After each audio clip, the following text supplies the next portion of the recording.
Hey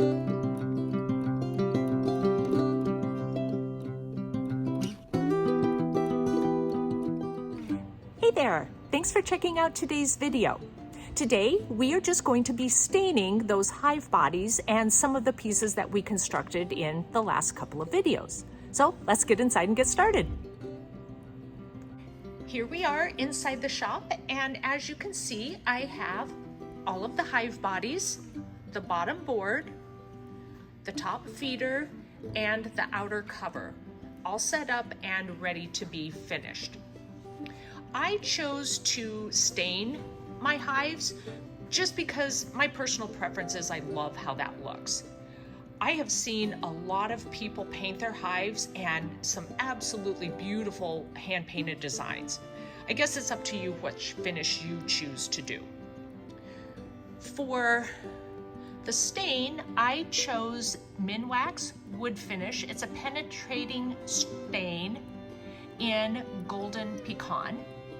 And for the sealer, I picked just a Minwax fast drying polyurethane. Now I'm not sure the best way to get this on, so I did bring a couple of different things. I've got some sponge brushes, regular brush, and I also brought some rags. Plus the rubber gloves so that my hands don't get all gunked up. Okay, let's get started. Before I start staining, I just wanted to show you guys this. If you saw in the video where I had completed the construction on my hive bodies and then went to put them together, I had quite a bit of play between some of these boxes. I thought that it was something that I had done wrong in construction, but after a quick consultation with my hunk of a husband, it was determined that the pieces just weren't cut very well. So these pieces here have now been sanded down with a belt sander to make them more level. And I don't know if you can see it, but he did cut a shim, glued it, and then nailed it. And also the other deep box, did some sanding on that one, and now things do fit together much better. Thanks, honey. Alrighty, we can get started with the staining. I did opt to put my hive bodies together before the staining. I guess you could leave the individual pieces flat and stain them that way. I don't know that one way is going to be easier than the other. I just thought, since I did glue these joints, that it would give me the opportunity to sand off any of the glue spots before I stained. But like I said, I guess you could do it either way. Now we are only going to be staining any of the outside pieces. We don't want to stain anything that goes where the bees are going to live. I am going to do this top edge all of the way around, as well as the side pieces. So let's get going. I've decided to try starting with the sponge brush. I'm not sure why, but whoa!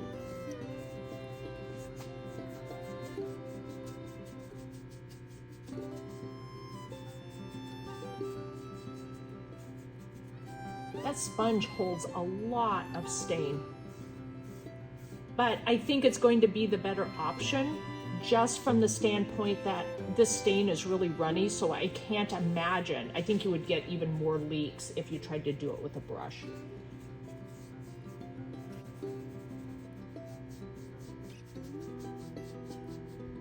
The other thing is, with using the sponge, you can kind of dab these raw end pieces.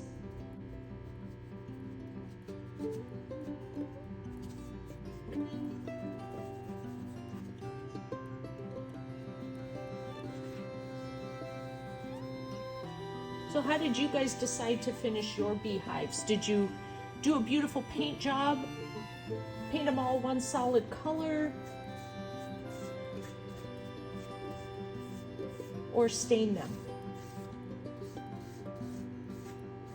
I don't think there's a wrong way, and I think they all look nice when they're done.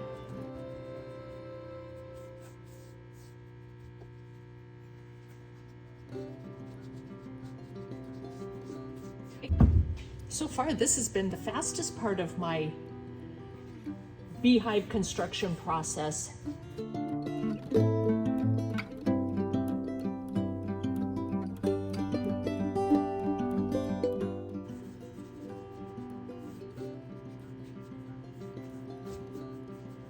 Still trying to decide if perhaps rather than purchasing these kits, maybe building them myself will be an option. And they seem pretty straightforward. I might give it a go. I'm hoping to increase the size of my apiary over the years, and as expensive as some of these hive kits are, it would really pay off in the end if I can figure out how to build these myself. How about you guys? Anyone else starting their first year as a brand new beekeeper? Are you finding yourself having the same concerns that I have? When you first start looking into becoming a beekeeper, I guess you have this romanticized notion about, oh, I'm gonna raise these bees, they're gonna pollinate, I'm gonna get honey. And then when you really start learning, there's a lot of varroa mites and all kinds of good stuff to give you grief. Okay, first coat on the 3 hive bodies. The next thing I'm going to be staining is the bottom board. I'm going to do the landing board and just the outsides, plus I'll hit this very top board.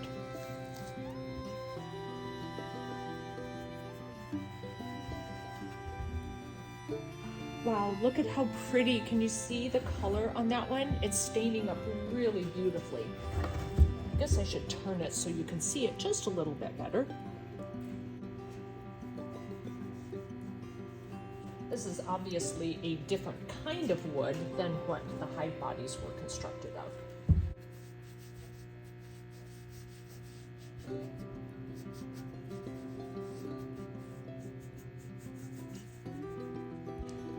Next up is the top feeder. Same thing, I'm just going to do the outsides of this feeder box and then along the top as well.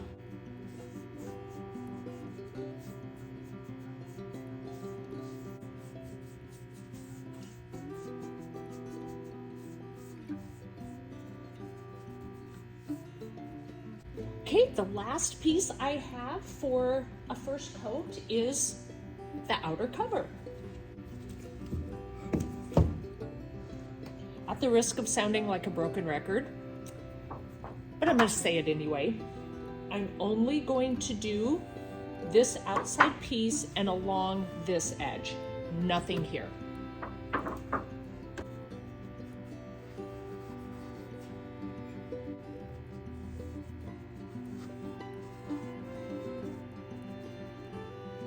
I get my bees in exactly a month. So once I get all of these pieces stained and sealed, I will let them sit outside for a little bit just so that they can air out before I install that first nuke of bees. Alrighty, we have the first coat of stain on each of the pieces that I wanted to stain. I'm going to check this afternoon and hopefully it'll be dry enough that I can put my second coat on today so that I can come back tomorrow and do the polyurethane. Okay, let's get going on a second coat of stain on all of these pieces that we worked on this morning.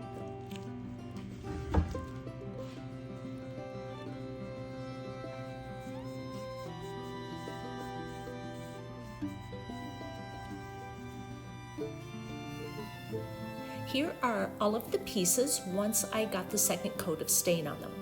I really love how they're turning out, but decided that they would be even better if they were fancied up just a little bit.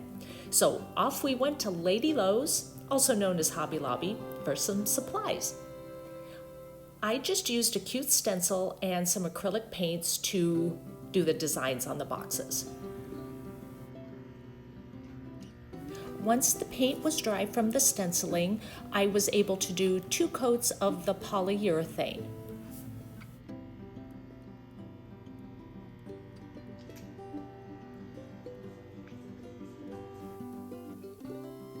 Here we go, the finished product. How do you guys like it? I really think it turned out awesome. And I think that the stencils were the perfect finishing touch. If you like this video, give it a thumbs up and be sure to subscribe so you don't miss the next video when I will be building the hive stands. Thanks a bunch for watching. Bye.